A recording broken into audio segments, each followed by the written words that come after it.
Thank you, PG. Big thanks to PG and Cameron and everybody else who put this on, and to the audience for being here today. Austin Davis, nice to meet you. I'm going to let everybody do quick introductions down the line. You can see the names on the board here, but let's start at the end with Sarah. We just did a nice panel on decentralization next door, so do a quick introduction of yourself and then we'll run down the line.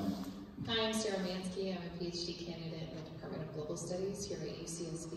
I study public policy and ethics and global technology. I look at blockchains in the cooperative movement, both here in the United States and Europe, and how people are using blockchain technology to further the development of the solidarity economy in the commons. Hi, my name is Dr. Lene Martin. I'm the founder and director of blockchain at Pepperdine, started earlier this year. It's a center for curriculum as well as certificates and conferences such as these, and co-laboratories for research and development with partnering industry and companies. And I will be teaching the first blockchain course for Pepperdine in the spring in applications and analytics. And I also own a company where we work on blockchain consulting. And hello, my name is Najah Roberts. I'm the Chief Visionary Officer for Crypto Blockchain Club. We are one of the first, I don't know, but one of the first cryptocurrency exchanges over the counter in Los Angeles. And we have a host of educational classes, meetups, everything it pertains to cryptocurrency and blockchain technology. Awesome. My name is Casillas. I'm a managing member of Outside Box Capital. It's a proprietary trading firm, and we focus on doing consulting work mainly in Latin America. That's exciting. Definitely a good sector to kind of bring on board, right? Yeah, there's a lot of stuff going on throughout the world, and especially with this technology, a lot of it's happening outside of the United States, which is kind of interesting. Yeah, a lot of the really needful applications for it are outside of the U.S., right? I mean, why do you think Libra was targeting third world countries, for their system, right? They're the unbanked, the underserved. A lot of the systems are more fragile than ours is here. Not that ours is perfect in any way. Of course, we need it too, but other places maybe need it more because they're literally collapsing in real time. So that's interesting. But that leads us to the topic of the panel, which is community and mass adoption. So the people up here are perfectly positioned to talk about community and bringing people on board, such as academia, industry, Latin America, Plug doing educational workshops, and Sarah here at, as well as academia, UCSB, Pepperdine. It's awesome. I support those guys over there. I love what you're doing. Excited to see it coming together and then actually teaching a program coming up. That's amazing. So speaking of community and mass adoption, communication is a big part of community, getting the word out, right? Spreading the word, making people understand what the technology is about so they're not afraid of it. Maybe getting rid of some of the stigma. So what are some of the challenges that, in no particular order, speak up whenever you want, that you've seen, some hurdles in the industry that we face towards adoption? Well, because blockchain challenges legacy corporations and nation states, one of the first things I've encountered when I tell people about my research is that, Bitcoin is for criminals, right? And that is not a coincidence that the mainstream media has kind of pushed this idea that this technology is not for you, right? And so that's one hurdle that we have to overcome, that it's beyond Bitcoin, it's beyond bro culture, tech geeks, it is for everybody if they embrace it. It's interesting because the journey most people go on, and of course I read this is not mine, but it usually starts with disdain, right? Anybody who starts learning about it, how's that possible? How can, crypto, for example, money, digital assets, how can it be not backed by something? This is crazy. And then it goes into skepticism, and then they start learning a little more, and there's more information in the news, and then it goes into curiosity. Okay, what if? What does this look like? And then there's this moment called crystallization. This is what we know as falling down the rabbit hole, right? right? And all of a sudden your mind is blown and you think, wow, is this really possible? How can this, technology bring more effectiveness and accountability? And then it goes into acceptance stage, right? So communicating is so important at that stage because honestly, when you start to see it and what the possibilities are, you can't unsee it. And that's when you really start to be able to take action based on it. And communication is such an important part of communicating this vision to impact others and to enable others to act as well. That's right. Knowledge is power. And so the challenges that I see moving forward in the community is almost 9 out of 10 people have never even heard of Bitcoin. Insane. Insane. Not only have they never heard of it, once you begin to explain it, it is like, what is the need? Like, there's no money issue, there's no financial corruption. They're living on the street. Yeah, it's just there are an array of challenges, and so I will kind of share what we've done to kind of get over that hump. But it's just really getting people. I think once people understand how money works, because we've never been taught how money works. When we learn how money works, then we understand why there's a need for a change or an alternative, not necessarily a change, but an alternative. And so those are the challenges that we face dealing with people on a daily basis, is helping them just understand the regular dollar, dime, quarter, nickel, penny. And most people probably still think the U.S. dollar is backed by gold. Oh, they do. False. They do. And they probably also don't know that this is something, my friend Wiz wrote an article about Bitcoin about a year ago, I think, so I just read it recently because I discovered it online. I was like, oh, I know Wiz. So anyways, he talks about security, privacy, and freedom being like the fundamental backbones of why Bitcoin's awesome, right? And it starts off talking about how in 1933, the government reclaimed all the gold coins that were out there, basically by force. If you didn't want to hand them over, like, no, you need a trackable certificate now. Like, you can't just have gold that you're trading. We need to be serialize everything. We need to know who has what. So that's a problem, right? Yeah, I just heard recently it stopped being backed in 1972, I think. So yeah, it was a problem even before that happened, and then yeah. So anyways, I want to let Aaron here have a word, and then we can keep going. Thank you. So a couple of things. One is a lot of the perspective of the development that goes on in the blockchain space is really targeted towards the developed world. And as an example of the work I do in Latin America, particularly Venezuela and Argentina, the issues that you're talking about, and remember the focus of this is mass adoption. So the masses are using 3 generations old Android phones, and that's the means of accessing this blockchain technology. So if you're not building applications that work on an old Android $50 phone, they literally cannot interact with that technology. In those areas, or in all areas, you're saying average people using older phones? I don't know. I couldn't speak to the rest of the world, but those 2 countries, it's an access issue. And so if you're not developing for that, you have no chance of reaching these people. So that's the challenging part. The good part about it is that we're talking about the kind of getting people on board with the currency backed by gold. That's, again, a developed world narrative, because you don't have to sell people in Venezuela about the need for a decentralized currency. You just tell them that this is a currency that your government cannot mess with. They're like, okay, what do I sign? And then the other argument comes up as, well, it's so volatile. If you look at the charts of volatility with these particular currencies, it is volatile in the sense that it goes up. Hyperinflation.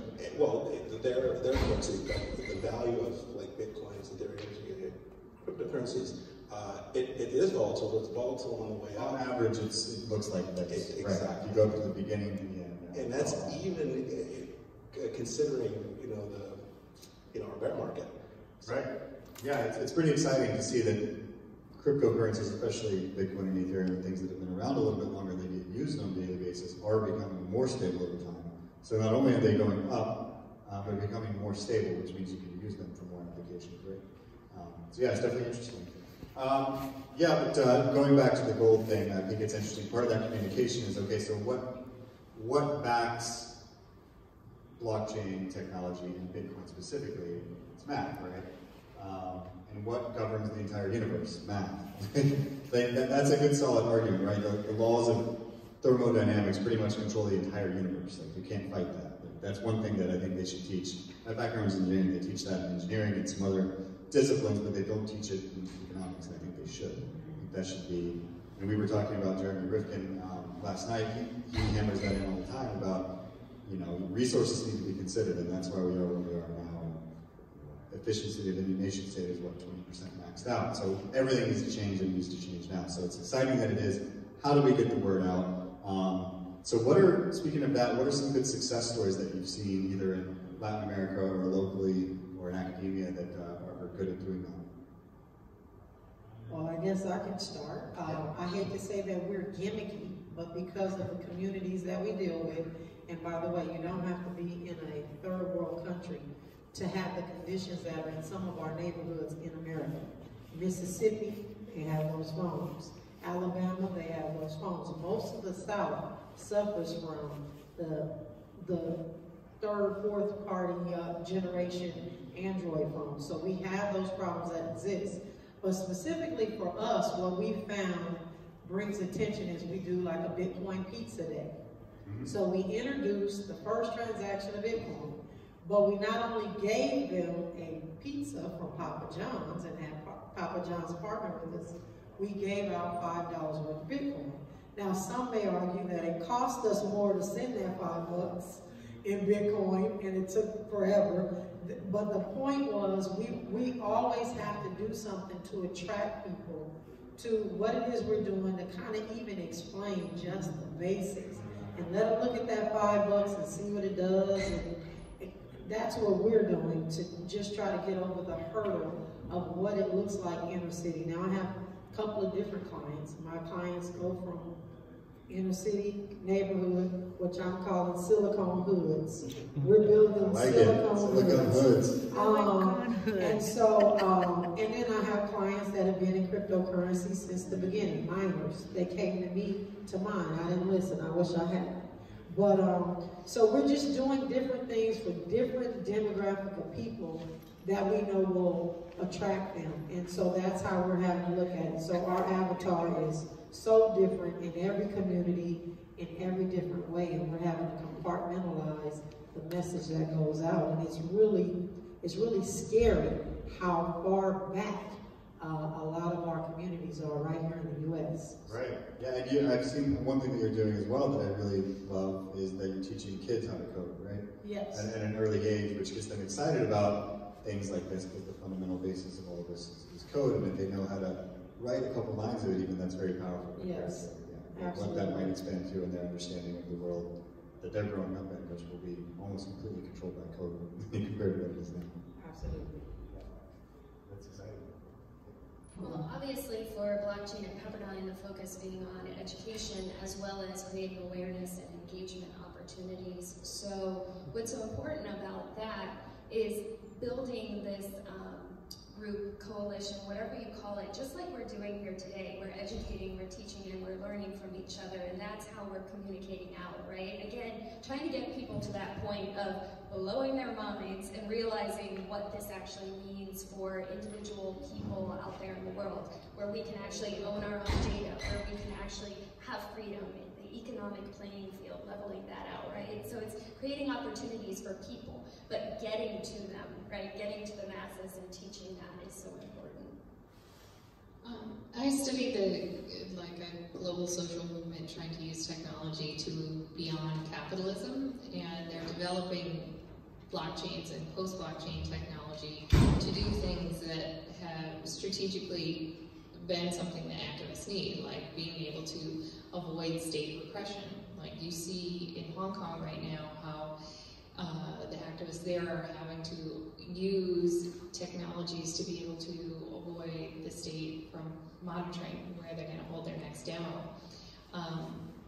And so one of the applications that I'm most excited by is Holochain, where they are building building applications to be able to distribute the internet outside of our traditional ways that it's served to us.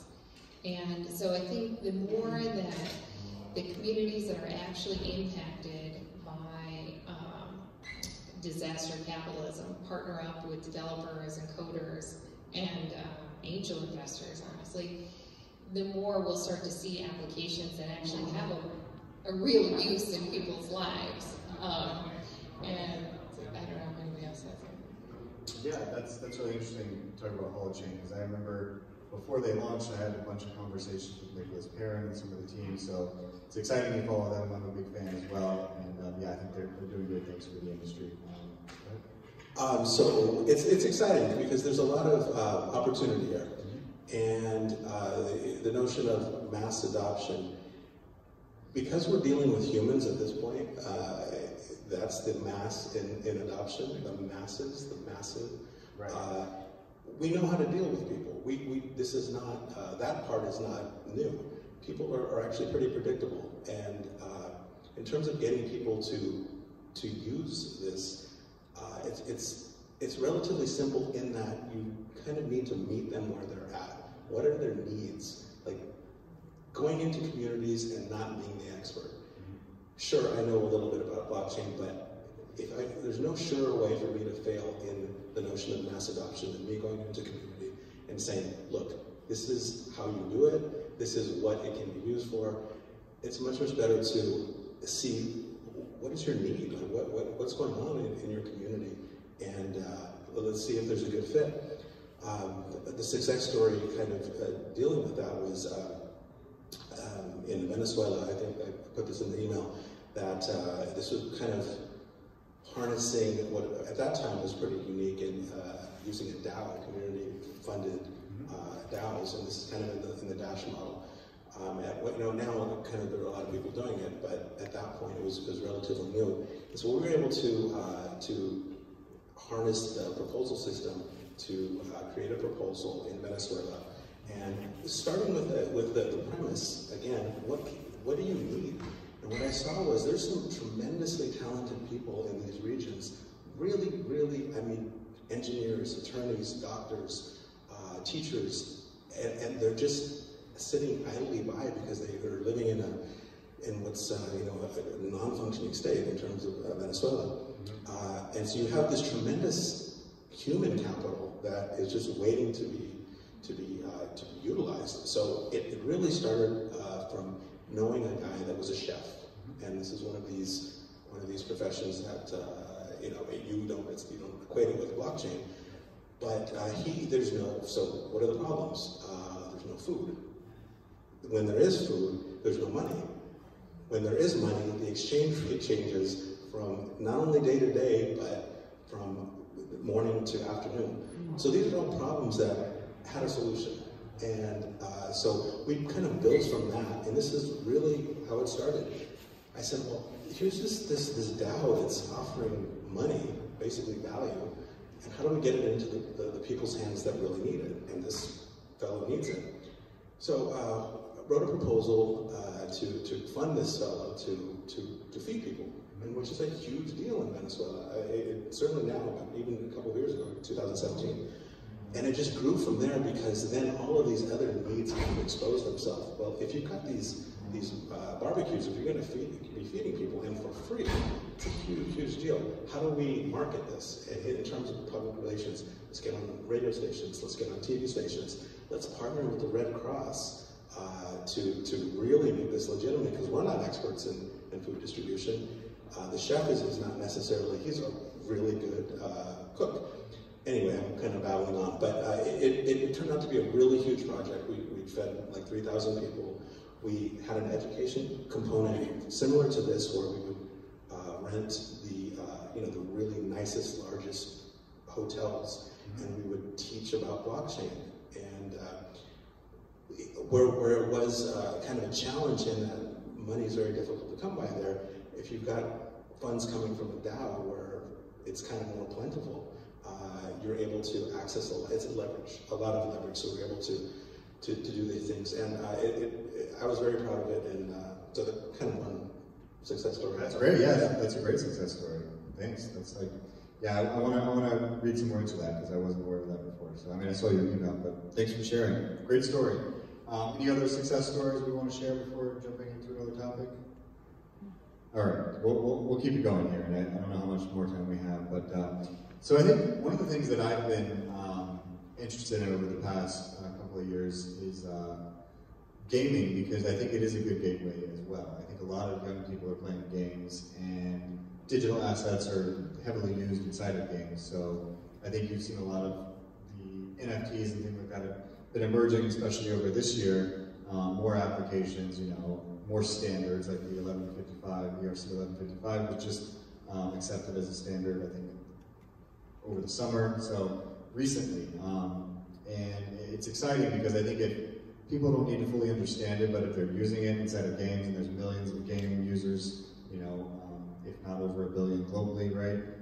So I think, you know, esports is a really big proponent moving forward of this industry. In an indirect way, somewhat, right? Like just because it's a more secure way to transfer these in-game assets from one another and potentially sell them, right? My wife actually, before she moved back here from Mexico, she was born in Texas, moved to Mexico, grew up there, moved back, but she sold her World of Warcraft character to someone online before she moved back here, right? And it was through PayPal. So what happened when she came here, she had this money and then they reversed the transaction, so she no longer had the money. So, you know, using the blockchain to secure your digital assets and transfer them in a game, I think is very useful in a simple way. Also, so you can, provenance, so you can prove that it is what it says it is, right? Because some of those things are very valuable, so you don't want to be overpaying for a magic cloak that is not a magic cloak, if you will. Any thoughts on esports and gaming?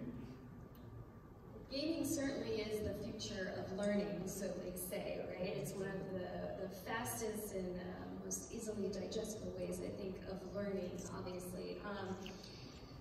Unfortunately, this also makes me think of regulation then, because of what's going on. I think there was a speaker, right, on the travel rule that's coming up, and whether NFTs are going to be part of that as well. So it's kind of changing sort of the landscape. But when we go back to the idea of mass adoption, regulation is a key part of that.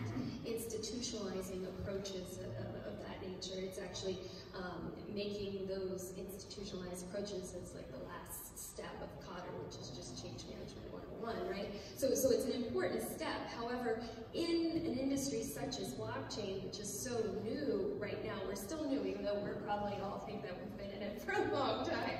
It's still new to the masses.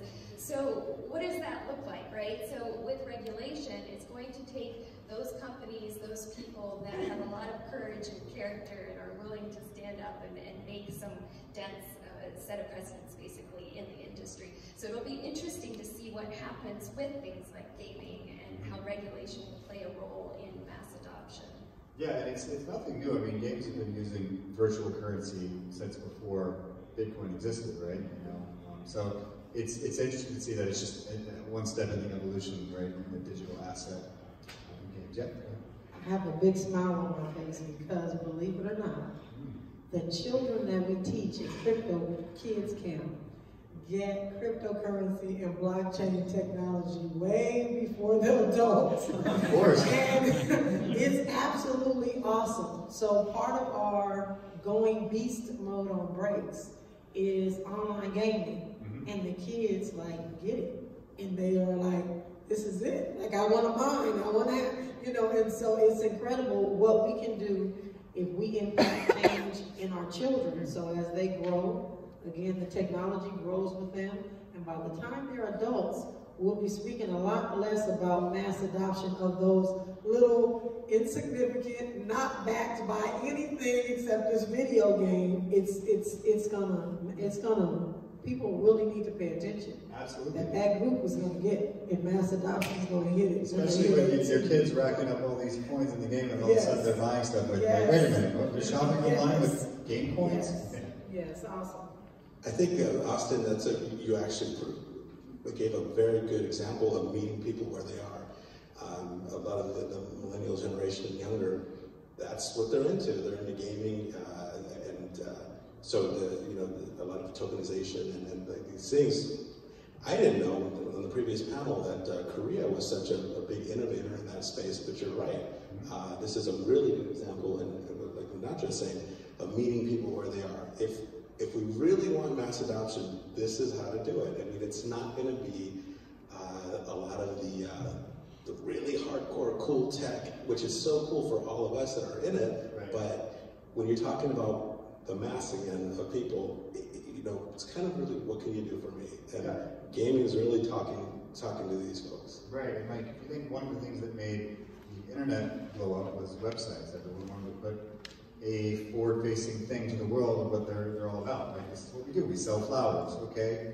Now all of a sudden, instead of selling flowers in one neighborhood, you're selling it in all neighborhoods. Or you're helping people sell them in all neighborhoods. And now you're a middleman instead of a shop owner. So it's definitely, I think it's a step in that direction as well. So it's exciting times for sure. I think we might be out of time. So thanks so much, PG, and thanks everybody here for showing up. Round of applause to yourselves and for